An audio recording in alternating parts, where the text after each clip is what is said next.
പകൽ സമയം നടന്ന കാര്യങ്ങളെ പറ്റിയുള്ള നമ്മുടെ ടെൻഷനും ഭാവിയെ പറ്റിയുള്ള നമ്മുടെ ടെൻഷനും ഒക്കെ തന്നെയാണ് ഉറക്കക്കുറവിന് നയിക്കുന്നതെന്ന് നമ്മൾ പലപ്പോഴും അറിയാറില്ല. ശരിക്കും എങ്ങനെയാണ് നമ്മുടെ ഉറക്കത്തിന് മുമ്പുള്ള ഒരു സമയമൊക്കെ നമ്മൾ എങ്ങനെയാണ് ഉപയോഗിക്കുന്നുള്ളത് വളരെ പ്രധാനമാണ്.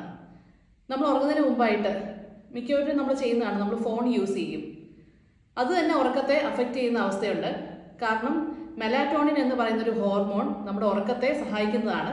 അതിൽ ഇംബാലൻസുകൾ വരാനായിട്ട് ഈ ഫോൺ രാത്രി സമയം നോക്കുന്നത് അല്ലെങ്കിൽ ഒരുപാട് വെട്ടം നമ്മുടെ കണ്ണിലേക്ക് അടിക്കുന്നതൊക്കെ ഒരു കാരണമായി തീരാറുണ്ട്.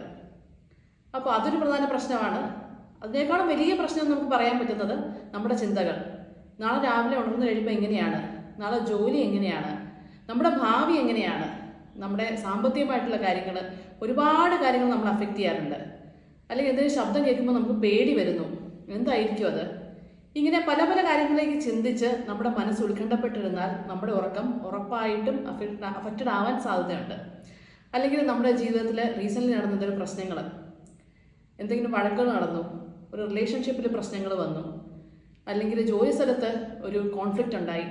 ഇതെല്ലാം നമ്മൾ ഉറങ്ങുന്നതിന് മുമ്പായിരിക്കും. നമുക്കൊരു ഇച്ചിരി ശാന്തമായിട്ടുള്ള സമയം കിട്ടുമ്പോൾ ഓട്ടോമാറ്റിക്കലി ഈ ചിന്തകൾ മുഴുവൻ നമ്മുടെ മനസ്സിലേക്ക് കടന്നു വരാനായിട്ട് സാധ്യതയുണ്ട്.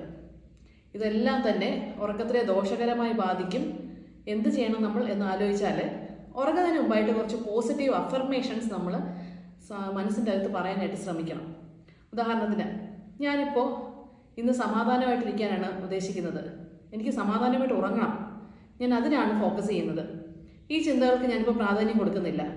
ഇത് പിന്നീട് എപ്പോഴെങ്കിലും രാവിലെ ഉണർന്നതിന് ശേഷം എപ്പോഴെങ്കിലും ഞാൻ ചിന്തിച്ചോളാം, ഇപ്പം അതിനുള്ള സമയമല്ല, ഇപ്പം ഞാനത് ചെയ്യുന്നില്ല എന്ന് തീരുമാനിക്കാം. അത് മനസ്സിൽ പറയാം. അല്ലെങ്കിൽ ഉത്കണ്ഠപ്പെട്ടിട്ട് യാതൊരു കാര്യമില്ല, ഞാൻ സമാധാനമായിട്ടിരുന്നാൽ മാത്രമേ എനിക്ക് പ്രശ്നങ്ങളെ സോൾവ് ചെയ്യാൻ കഴിയുള്ളൂ. എൻ്റെ മനസ്സിൻ്റെ സമാധാനമാണ് എനിക്ക് ഏറ്റവും വലുത്. ഭാവി എൻ്റെ കൺട്രോളിലുള്ള കാര്യമല്ല, അത് അപ്പോൾ വരുമ്പോൾ ഞാൻ നോക്കിക്കോളാം. ഇപ്പം എൻ്റെ നിയന്ത്രണത്തിലുള്ള കാര്യങ്ങളിലേക്ക് മാത്രം ഞാൻ ശ്രദ്ധ കേന്ദ്രീകരിക്കുന്നു. ഇങ്ങനെയുള്ള കാര്യങ്ങളൊക്കെ നമ്മൾ പറഞ്ഞുകൊണ്ട് വളരെ പോസിറ്റീവായി മനസ്സിനെ മാറ്റുമ്പോൾ സാവധാനം നമുക്ക് ഉറക്കം വരും.